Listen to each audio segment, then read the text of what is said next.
Hola, ¿qué tal? Bienvenidos a Escuela Peruana de Derecho Constitucional. Este es nuestro primer programa del año 2018. Hace 2 semanas hicimos una presentación especial con ocasión del inicio del año constitucional, pero a partir de este jueves y todos los demás jueves de este año, los acompañaremos mediante, como ya es nuestro estilo, presentaciones y exposiciones relativas al derecho y la cultura del Perú y el mundo.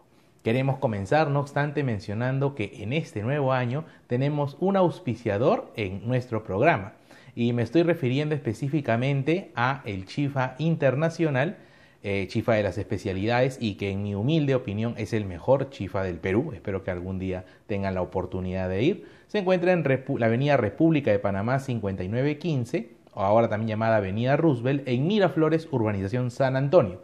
Y también al lado del Chifa Internacional otra excelente opción culinaria y precisamente tiene un buffet de bastante variedad y consistencia. Se encuentra el restaurante Boulevard 99, el cual también recomendamos, que tiene una excelente presentación y una sazón muy sabrosa. Ideal para ir con los amigos, ir con el grupo a celebrar un cumpleaños. Este se encuentra al lado en la avenida República de Panamá, ahora avenida Roosevelt, 5909, Miraflores. Desde aquí les deseamos una grata experiencia el día que asistan. Y de nuestra parte les damos muchas gracias por auspiciarnos en nuestro programa. El día de hoy, y con ocasión de la visita de el Papa Francisco, hablaremos un poco respecto de lo que viene a ser el Vaticano, la ciudad del Vaticano, la Santa Sede también, como algunos la refieren, aunque hay que hacer algunas precisiones, y sus particularidades como un Estado, que es lo que se aborda respecto de nuestro derecho constitucional, una disciplina que cultivamos y que continuamente estudiamos, y por otro lado también, por qué no mencionar, al llamado derecho internacional. Por un lado, el derecho constitucional entra a tallar para hablar sobre la ciudad del Vaticano o el Estado Vaticano, en su condición de ser un organismo internacional, de ser un sujeto de derecho internacional, porque reúne los 4 requisitos básicos de todo Estado. Precisamente nos vamos a referir a la población permanente, vamos a hablar también del gobierno, un territorio que es un aspecto clave y otro aspecto esencial y determinante es el reconocimiento por otros estados de la calidad de país, si quieren llamarlo también, a un grupo territorial con un gobierno definido. Por ejemplo, en nuestro caso peruano, por muchos siglos, casi 3 siglos, fuimos un virreinato de España.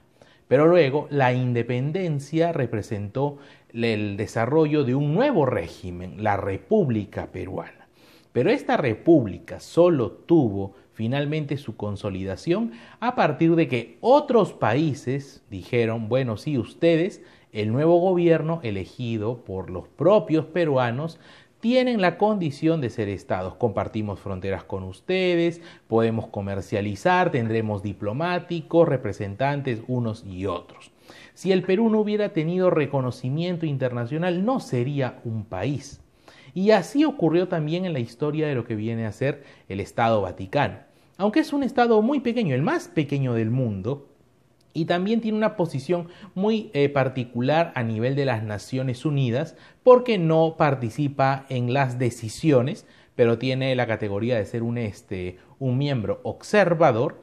La Ciudad del Vaticano es la sede del máximo gobierno o jerarquía para la fe católica, la cual se encuentra precisamente en la figura de el obispo de Roma o papa, también como le conocemos, el cual es el gobernante máximo de la Iglesia Católica y también el representante del Estado Vaticano. Hemos visto hoy día las imágenes cómo Jorge Mario Bergoglio, hoy Papa Francisco, bajaba del avión y todos los honores que se le rendían no era porque sea simpático, porque nos cae bien, algunos decían eso vulnera al llamado Estado laico, el Estado no debe tener preferencias por ninguna religión, tiene que ser un Estado muy imparcial y objetivo, darle el mismo mérito a todas las religiones, pero es que en buena cuenta, por la propia historia y desarrollo, la Iglesia Católica es la única religión que ha logrado este nivel de tener un Estado propio, de prácticamente tener una organización internacional, un país con territorio, con capacidad de relacionarse, entre otros. Una particularidad muy llamativa es el sistema electoral del Estado Vaticano. Nosotros los peruanos elegimos a nuestros representantes, en el caso del Poder Ejecutivo, cada 5 años. El presidente de la República es electo. Hace poco hubo la figura de la posible vacancia, también hubieron algunas dificultades, pero parece que esto se ha superado últimamente y el presidente sigue cumpliendo su mandato de 5 años. Sin embargo, en el caso del Vaticano, tenemos la figura de lo que se conoce como una teocracia, que se puede traducir como una especie de gobierno de Dios, sí, toda vez que los cardenales eligen, bajo inspiración divina, a un representante, pero bajo un sufragio. La categoría de cardenal es una especie de distinción que otorga el propio Vaticano a ciertos personajes que ellos lo consideran digno de tal categoría. En el caso peruano tenemos un cardenal muy conocido que es Juan Luis Cipriani y que cuando hay las elecciones, o mejor dicho, se convoca a la elección de un nuevo papa, él ha participado. Recordemos, participó cuando eligieron a Joseph Ratzinger como Benedicto XVI y finalmente a Jorge Mario Bergoglio. Pero hay países donde existe más de un cardenal, son ellos los que mediante un sufragio eligen a el nuevo sucesor o a la nueva cabeza de la Iglesia Católica. Muy singular, aquí votamos todos, algunos podrían decir, ¿por qué no votan todos los católicos por un nuevo papa? Un poco complicado, hablamos de que según el propio Vaticano y sus estadísticas, el 14% de la población mundial es católica. Hablamos de casi 1.000 millones de católicos en todo el mundo y en buena cuenta es una cifra muy complicada si quisiéramos llevar a cabo un sufragio. Y en ese sentido hablamos también cuáles son las reglas que rigen. Por ejemplo, si yo me bautizaron contra mi voluntad, como algunos señalan, yo me puedo retirar de la Iglesia Católica. Si quiero anular mi matrimonio religioso, ¿por qué no se puede hacer fácilmente? ¿Quién me establece eso? ¿Dónde encuentro la fuente? Para eso está el derecho canónico. El derecho canónico, que en nuestro país también es una especialidad que brindan solo ciertas escuelas, como la Facultad de Teología de Lima, nos imparte todo ese tipo de instituciones que ha desarrollado la Iglesia Católica y que son moneda común en todos los países donde tiene presencia y donde aplica a sus, obviamente, intereses, y por supuesto también es lo que regula las relaciones que tiene entre los católicos, cristianos bautizados como tales, y también por supuesto sus obispos, sus párrocos y otro tipo de eminencias. Las nunciaturas, por ejemplo, también, que vienen a ser los embajadores del Estado Vaticano. En fin, queríamos comentar sobre esto porque, sin lugar a dudas, la visita de un papa a un país tiene muchas apreciaciones y de alguna manera u otra interpretaciones. Cuando vino Juan Pablo II, Karol Wojtyła, en los años 80, el Perú pasaba por una crisis profunda que incluso se agudizó todavía después de su visita. Y hoy día, prácticamente 30 años después, viene nuevamente el obispo de Roma y encuentra un país al menos económica y socialmente estable, pero políticamente sí, con muchos reveses, gran parte de ellos debidos a la corrupción. En los años 80 era la inflación galopante, era el terrorismo, y ahora tenemos a la corrupción que deslegitima a la clase política. También ha habido voces críticas que dicen por qué se le da tanta preferencia al Papa, y hemos dicho también es una figura, así como suelen venir, algunos también especulaban, ¿no? Cuando vino Barack Obama se dio mucha atención, muchas de alguna manera u otras debates y comentarios sobre su figura, su legado, no obstante era el presidente de la nación más poderosa del mundo, e igual en el caso del Vaticano. Una cuestión más también que queríamos comentar a propósito de la visita del Papa Francisco es que debemos tener en cuenta que nuestro país es una sociedad sumamente religiosa y aunque la Iglesia Católica sigue siendo la de mayor, la mayor cantidad de creyentes en el territorio peruano, ha ido descendiendo, no obstante, el porcentaje de peruanos que se refieren católicos. En los años 90, cuando fue el censo del año 93, aproximadamente era un 85% de peruanos quienes se declaraban católicos. Esa cifra, según el último censo que se está todavía calculando, oscila entre el 70 a 75%. No obstante, sí queremos referir, y es motivo también de comentar y de debate, cómo ha sido el papel de los párrocos, de también la feligresía en la, de alguna manera u otra, vida política nacional. Y al respecto quiero ponerles solamente un ejemplo. El último sábado salió una interesante entrevista que se le hizo al obispo emérito de Chimbote, Monseñor Luis Bambarén. Y Monseñor Bambarén refirió muchas experiencias, lo que fue, por ejemplo, su papel en lo que finalmente llegó a constituirse como el distrito de Villa El Salvador, lo que de alguna manera u otra también fue su participación en la Comisión de la Verdad y Reconciliación que se llevó a cabo después de la caída del gobierno de Fujimori. Y por otro lado también cuál es su papel como pastor, como padre, sacerdote, y que de alguna manera u otra busca llevar el mensaje de Cristo, que para él sigue siendo el único y también incontrastable, fomentar el amor entre el prójimo, la ayuda al más necesitado.